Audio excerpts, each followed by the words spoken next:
নমস্কার, সুধা kitchen blog থেকে অনেক অনেক স্বাগতম আপনাদের সকলকে। তা আজকে রবিবার, সকাল বাজে এখন প্রায় ওই 9:30 কাছাকাছি। তো আকাশটা আমি দেখালাম কত সুন্দর। আর এই যে দেখুন, বাইরে আমি একটু বালিশগুলো রোদে দিয়েছি।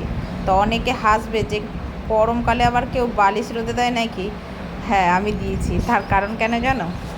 এই যে ঘামা গন্ধগুলো ছাড়ে গরমকালে, যার জন্যে বালিশ, এই বেডশিটগুলো গায়ে দিই রাত্রেবেলা ঠান্ডা লাগলে, যার জন্যে রোদে দিয়ে দিয়েছি। তো এবার যাবো একটু রান্নাবান্নার দিকে। তা আজকে রবিবার, ছুটির দিন। দেখো কত বড় একটা মাছ রেখেছি, মাছটা একটু জ্যান্তও আছে, জলের মধ্যে না আমি দিয়ে রেখেছি ভিজিয়ে। তো এবার রান্নাবান্নার দিকে যাব। কি রান্না করব তার কোনো ঠিক খুঁজে পাচ্ছি না।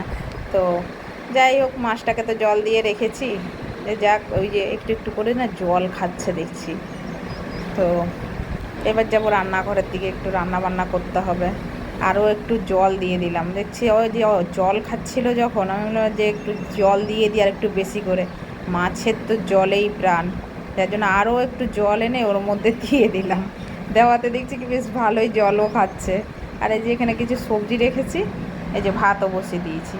এবার রান্না বান্না করব।